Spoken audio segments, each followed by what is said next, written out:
I stepped into the house, the smell of pine and cinnamon wrapping around me like a comforting blanket. And for a fleeting moment, I allowed myself to believe this Christmas would be like every other, full of laughter and warmth. The tree sparkled with ornaments I remembered from childhood, and the soft glow of lights danced across the polished wooden floors. My sister's smile was radiant, the kind that could light up any room, and Dad's eyes crinkled with that proud, satisfied look he wore when everything seemed perfect. Yet beneath it all, I felt it, a subtle nagging tension that didn't belong. The way my sister casually adjusted her scarf, the way Dad's hand lingered a moment too long on her shoulder, the quiet pauses that felt heavier than any words. They all whispered that this night was not going to be ordinary. I had walked in expecting warmth, tradition, and maybe even some laughter at Dad's silly stories, but an unsettling chill had settled in the back of my mind. Something was off, though I couldn't yet pinpoint it, and I couldn't shake the feeling that what awaited me at the dinner table would change everything in ways I hadn't imagined. The air seemed to hum with unspoken expectations, and I realized, with a sinking heart, that whatever illusion of a perfect family evening I had hoped for was already slipping through my fingers. We had just finished the first round of appetizers, and the chatter around the table was light, almost mundane. Dad asking about work, my sister laughing at a story about her new job, me trying to contribute without drawing attention. Then, in the most casual tone, as if she were commenting on the weather, my sister said, "Oh, by the way, Dad's giving me his entire savings next week. Isn't that exciting?" I froze mid-bite, the fork suspended in the air, a cold knot forming in my stomach. The room seemed to pause with me. Mom's lips pressed together briefly, pretending nonchalance. Dad's eyes flicked to me for a fraction of a second before he returned to her, smiling as though nothing unusual had happened. My mind was spinning. Entire savings? What about me? The countless times I had helped, stayed late at school, worked part-time to ease the family burden, all seemingly invisible now. Shock quickly twisted into disbelief and then a quiet, simmering anger.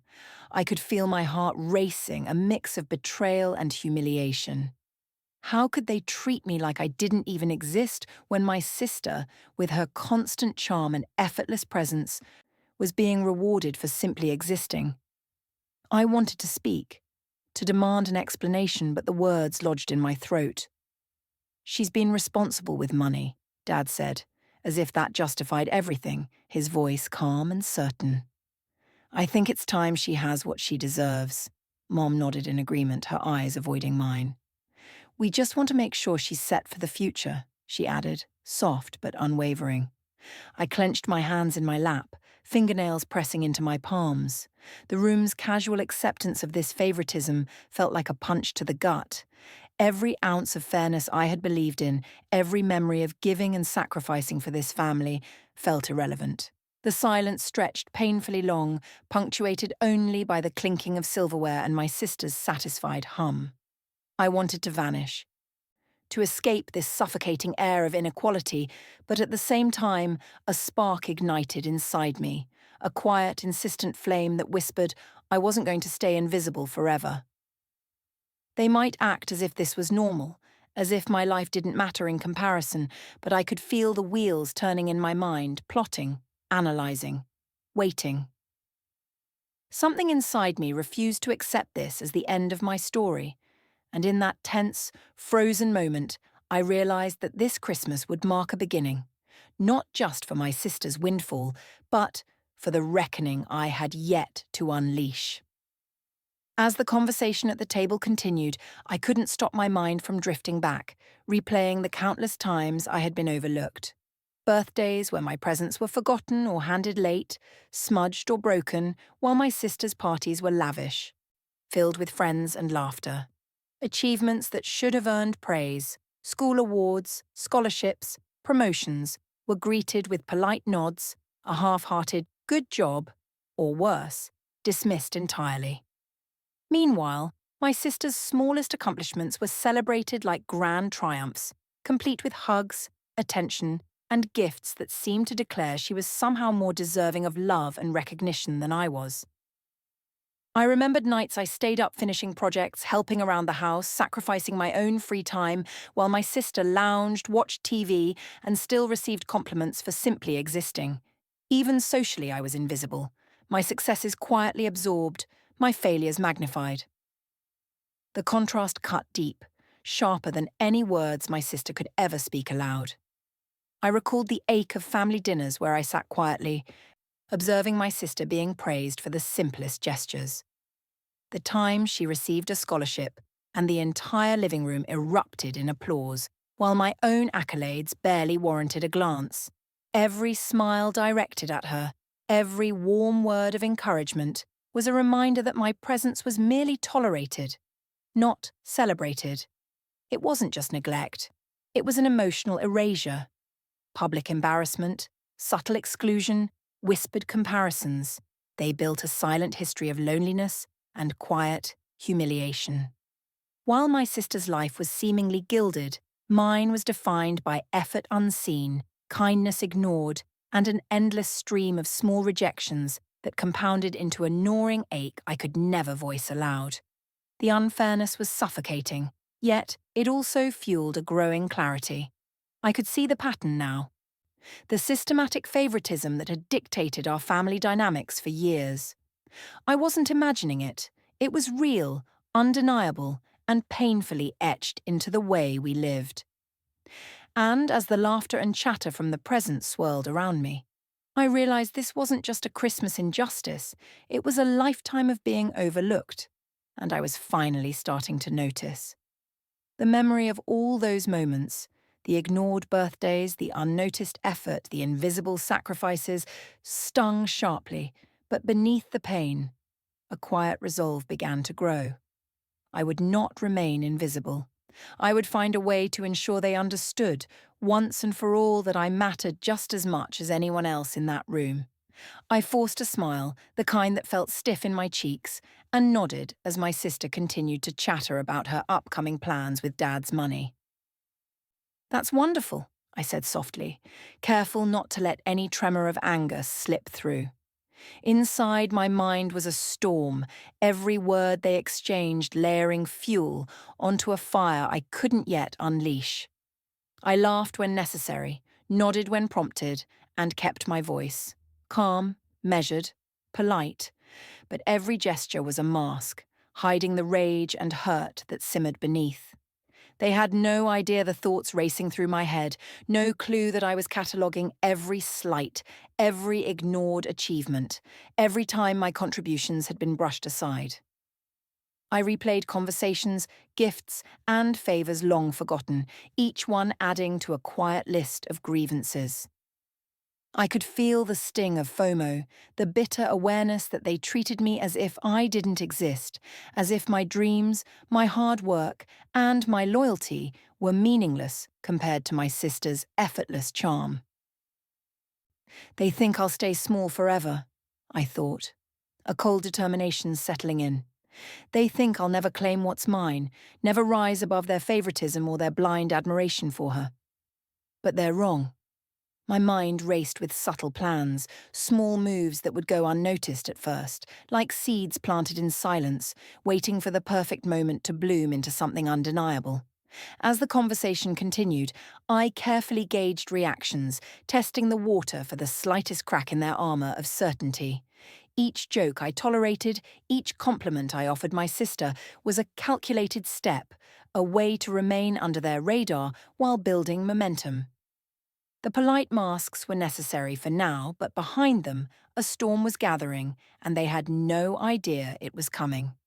By the time the first course was cleared, I had mapped out the beginning of my subtle retaliation, small, deliberate, precise. I would not confront them with anger yet. Instead, I would let the imbalance reveal itself naturally, letting my rise be undeniable when the time came. And in that carefully controlled tension, I felt the first thrill of empowerment, the intoxicating certainty that they would soon understand exactly who they had underestimated. After the dinner plates were cleared and the chatter had lulled into a polite hum, I slipped away to a quiet corner of the living room, my cup of tea warming my hands, but doing nothing to calm the storm in my mind. I sat on the edge of the sofa staring at the soft glow of the Christmas lights, letting memories of past injustices flood back, the birthdays ignored, the small successes overlooked, the countless times I had bent over backward for this family, only to be treated as invisible. Each recollection stung sharply, but instead of breaking me, it fueled a cold clarity. I began to map out a strategy, mentally charting the ways I could reclaim the respect that had always been denied. It wouldn't be loud or chaotic, no tantrums or dramatic confrontations, but subtle, precise, and deeply satisfying. I remembered how my sister thrived on attention, on public praise, on the illusion that she was untouchable. That arrogance was her weakness, and I intended to exploit it quietly without anyone realizing the shift until it was undeniable. The plan took shape in layers: small social victories, careful financial maneuvers, leveraging moments of recognition that had always been dismissed in my favor. Each move was a chess piece, deliberate and deliberate again, aimed at positioning me where they least expected it. I imagined the shock in their eyes when they finally realized I had been quietly building influence, credibility, and status all along. As I sat there, tracing each possibility in my mind, I felt a rare thrill, the first flicker of empowerment that wasn't tainted by hurt or resentment, only clarity and intent.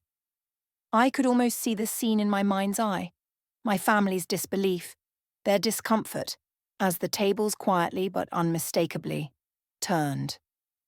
This was not revenge born of anger alone. It was justice orchestrated with intellect, patience, and emotional precision.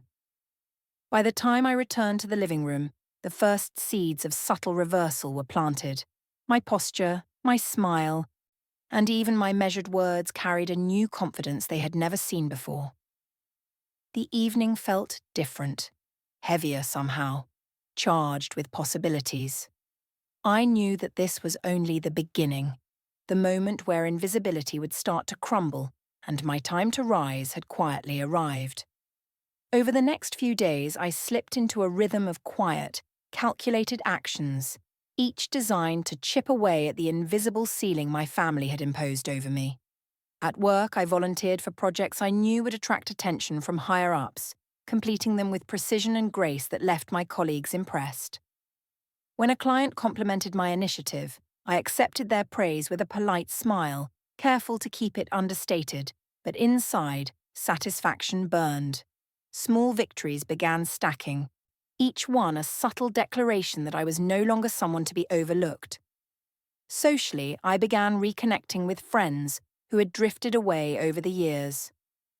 Invitations to events came naturally, and I attended with a new poise and confidence, effortlessly drawing people into conversation.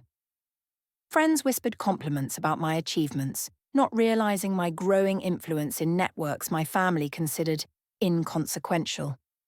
Even casual exchanges with neighbors or acquaintances carried the undercurrent of recognition I had been denied for so long. Every interaction was deliberate. I made sure to exceed expectations in public ways that felt organic rather than forced. At a holiday work gathering, I presented a brief, insightful report that earned nods from managers and praise in front of colleagues. My sister, oblivious to my growing visibility, casually mentioned her own accomplishments that evening, but the contrast was clear. Her bragging felt hollow next to tangible respect I was quietly earning. Each step was small, almost imperceptible, but cumulatively, they began to shift perceptions. In my mind, I catalogued every response, every sign of recognition, noting how quickly whispers of my competence spread. They thought I would stay in the shadows, that my existence was insignificant. But with every project finished, every compliment earned, and every circle I entered with authority, that assumption cracked a little more. The thrill wasn't just in achieving these things, it was in the anticipation of the moment my family would notice.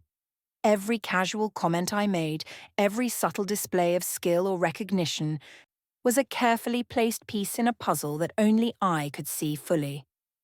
And with each passing day, the suspense built, the tension rising like a quiet crescendo, until the eventual payoff would be undeniable and emotionally satisfying for me, even before they realized it. By the time the next family gathering rolled around, the shift was subtle but undeniable. I carried myself differently, more confident, measured in my words, less eager to seek approval. Conversations that once left me shrinking now found me contributing with ease, drawing attention naturally without seeming to try. My sister's usual smugness began to falter. Her jokes that had once landed effortlessly now met polite smiles rather than laughter. Her casual dominance over the room quietly challenged. She glanced at me more than once, confusion flickering in her eyes. A hint that she noticed something shifting but didn't yet understand what. Dad, too, seemed off balance. He paused mid-sentence several times, eyes lingering on me longer than expected. I could sense him questioning assumptions he had held for years, the mental calculus of favoritism faltering under the undeniable presence I now carried. Where once I had been weak and ignored, now I radiated competence, poise, and quiet authority. The contrast between me and my sister was increasingly stark, rejected versus respected, overlooked versus acknowledged, and it was exhilarating to feel the scales tipping in real time. Small moments amplified the tension. A compliment about my recent professional recognition drew eyes around the room, whispers of surprise barely contained. My sister's attempts to redirect attention subtly failed. She no longer dominated the conversation by default. Friends and distant relatives who had previously barely noticed me now engaged, seeking my input, curious about my accomplishments. I felt the rising thrill of status reversal, watching their assumptions crumble without a single overt confrontation. The suspense was intoxicating. They had no idea who they were dealing with, no inkling of how far I had quietly climbed, while they believed I remained small and invisible. Every glance, every half-smile from my sister, every brief pause from Dad was a reminder that the quiet power I had been cultivating was now visible and undeniable. And in that charged atmosphere, I knew the first true wave of my subtle, carefully orchestrated reversal had arrived, setting the stage for the confrontations and payoffs that were yet to come. It all came to a head at the annual office gala, an event my family had never thought much about. I had been quietly managing a project that, unbeknownst to them, would earn public recognition from our company's board. That night, as the awards were announced, my name was called. The room erupted in applause. Colleagues I had worked alongside for months, who had once regarded me as just another employee, now looked at me with genuine admiration. I walked to the stage, my heart pounding, accepting the certificate with a composed smile while inwardly savouring every second. The following weekend, my family gathered again for brunch, unaware of the recognition I had received. Casual chatter turned to subtle whispers as Dad's attention lingered longer on me than usual. My sister tried her usual gloating, but her tone faltered, her eyes darting toward me repeatedly, as if she were measuring some unseen metric she had never considered. She could feel the shift, even if she couldn't articulate it. I noticed every glance, every micro-expression, cataloguing her discomfort and Dad's rising curiosity. Friends and neighbours I had quietly impressed over the past weeks now mentioned my award and professional achievements in passing conversation, praising my work ethic, intelligence, and determination. The subtle mentions spread like ripples through water, reaching ears that had once ignored me completely. Each recognition, each nod of approval, reinforced my sense of rising above the long history of favoritism and dismissal. The contrast was palpable. Where I had once been dismissed, overlooked, and minimized, I now commanded respect without raising my voice. My sister's smugness was chipped away, replaced by a fragile tension that made her smile brittle. her confidence waver. Dad, too, began to reevaluate assumptions he had taken for granted for decades. In that moment, I realized the first true wave of my subtle, intellectual revenge had delivered a small but meaningful victory. Not explosive, not dramatic, but undeniable. The status tension in the room, the recalibration of perceptions, and the quiet satisfaction that they had underestimated me for so long, the emotional payoff was intoxicating. For the first time, I felt the balance begin to shift in my favor. And I knew this was only the beginning. I finally found the courage to speak, my voice calm but firm, each word measured like a carefully placed step. "I need to say something," I began, and all chatter around the table fell silent. I looked directly at Dad, then at my sister, letting the weight of years of unnoticed effort hang between us. "I've spent my whole life giving, helping, and supporting this family, and yet I've been invisible. Meanwhile, accomplishments and privileges have always been handed to her. That's not fair." The silence that followed was thick, almost suffocating. Dad's hand twitched over his cup, and my sister's eyes widened, the first crack in her smug exterior. I could feel my heart racing, the pain of years surfacing, but now paired with a sense of clarity and control. Each word I spoke was fueled not by anger alone, but by the knowledge that I deserved acknowledgement, respect, and equality. "I'm not asking for applause or pity," I continued, my internal monologue steadying me. "I'm asking for recognition of what's real, my contributions, my sacrifices, my presence, and I refuse to let them be ignored any longer." I could see the discomfort in their eyes, the subtle realization that the family dynamics they had taken for granted were no longer unquestioned. My sister opened her mouth to respond, but I raised a hand slightly, not aggressively, just enough to assert my boundary. "You don't get to define my worth. That ends tonight." Inside, I felt the fire of empowerment replacing years of hurt. It was not vindictive, it was a statement of self-respect, an emotional reclamation of my place. As the tension thickened, I sensed a shift in the room, an unspoken acknowledgement that something had changed. The seeds of justice, planted quietly over weeks, were beginning to sprout. And while the final outcome remained unseen, the trajectory was clear. They had underestimated me for decades, but no longer. And as I met their stunned gazes, I knew the next moments would finally tip the balance, leading toward the justice I had been quietly orchestrating all along. My sister, clearly rattled by my confrontation, tried to regain control of the room.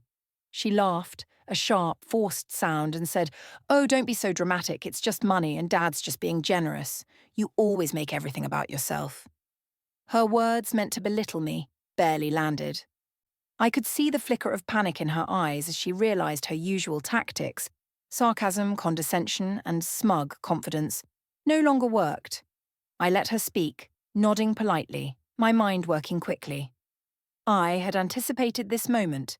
Earlier, I had quietly ensured that details of my recent professional success, coupled with a minor but highly visible financial windfall, were known to our extended family and even some of her friends who were present.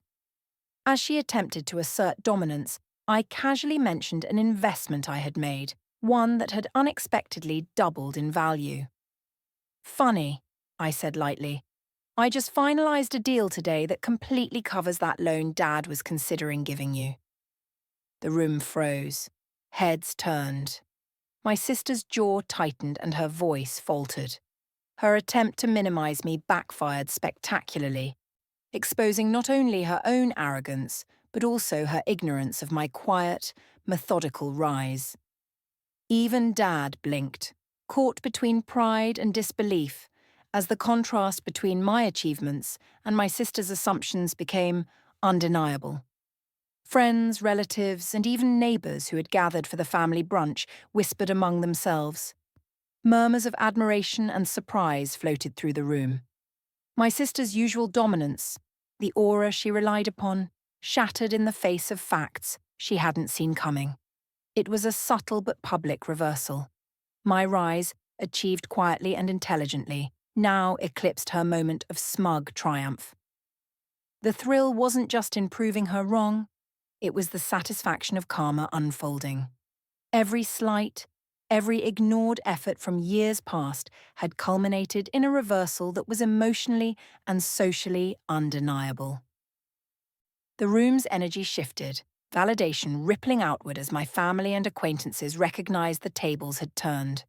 My sister's arrogance, once untouchable, now looked small and fragile. For the first time in years, the scales felt balanced, and I allowed myself a quiet smile, knowing that justice had arrived in its most satisfying form. Dad leaned back in his chair, his eyes heavy with a mix of surprise and something that looked like guilt. I could see the weight of years pressing on him, the realization of how unfairly he had treated me slowly dawning. For decades he had handed my sister praise, attention and rewards, while my efforts had been overlooked, minimized or dismissed. Now, in the quiet aftermath of my subtle yet undeniable rise, he seemed to grasp the imbalance he had taken for granted. I didn't realize, he began, voice faltering as though trying to find the right words to explain decades of oversight. His hesitation spoke volumes, revealing both shame and astonishment. I thought I was fair, but I see now I was blind. I could feel the raw humanity in that admission, a vulnerability I hadn't expected from the man who had always seemed untouchable in his authority. I met his gaze steadily, letting the truth linger between us. Dad, I've never wanted to compete with her, I said softly. I just wanted to be seen, to be acknowledged for what I've given, for who I am. That's all I've ever asked. My words weren't accusatory, yet they carried the weight of years of neglect and quiet endurance. The contrast was stark. The man who had once brushed off my contributions now looked at me with respect and awe. The balance of perception had shifted. The invisible child had grown into someone undeniable, someone my family could no longer overlook. There was no dramatic shouting, no public spectacle, just a deeply human moment of recognition, a quiet reversal of roles that carried more weight than any confrontation could. As he nodded, slowly and thoughtfully, I felt a mix of relief and validation. The emotional tide had shifted in my favor, yet the moment remained tender, reflective, and profoundly human.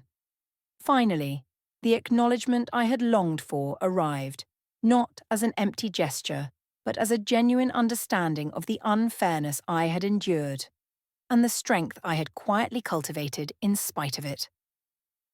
By the next family gathering, I carried myself with a calm confidence that had been hard-earned. I smiled, exchanged pleasantries, and engaged in conversation, but with a quiet authority that made it clear I was no longer the overlooked one. I had forgiven selectively, not out of weakness, but out of understanding. Forgiveness did not erase the past, but it allowed me to move forward with clarity, establishing boundaries that ensured my worth would no longer be dismissed. I've learned a lot about what matters, I said softly one evening, meeting Dad's gaze. Respect and fairness can't be assumed, they have to be earned and acknowledged. My sister's attempts to belittle me had lost their power, and even she seemed aware that the dynamic had shifted permanently. Inside, I reflected on the journey, the silent strategizing, the small victories, the power reversals that had brought me to this place. Each memory reinforced a sense of empowerment and emotional growth. I could finally enjoy my accomplishments without resentment, feeling seen and validated for the first time in years.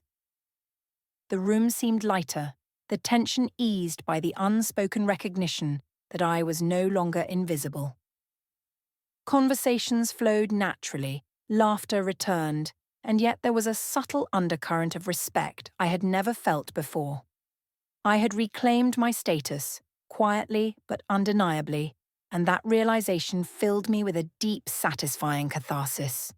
For the first time, I felt fully present in my family, not as someone striving for attention, but as a person acknowledged for who I truly was. Peace had returned. Not a naive or unearned peace, but one grounded in earned recognition, boundaries, and the knowledge that I would never again allow my worth to be diminished. And in that space, I felt both relief and quiet triumph. A perfect balance of justice, growth, and personal empowerment. Just when the family seemed to have accepted the new balance, I revealed a quiet advantage I had kept to myself all along.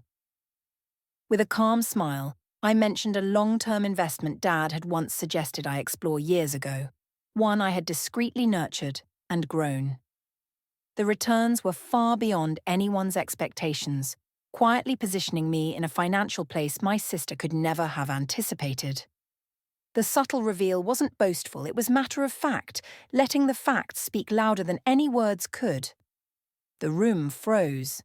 My sister's eyes widened, a mixture of shock and disbelief washing over her features.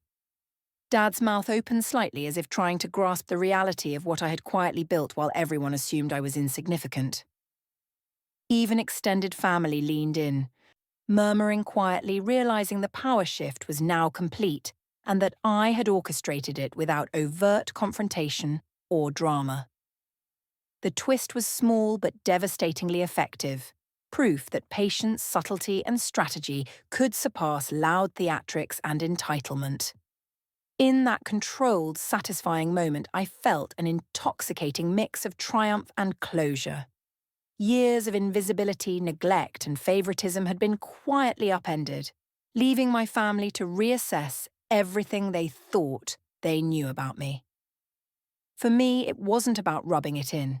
It was about demonstrating that competence, patience, and quiet strategy could be far more powerful than arrogance or inherited advantage.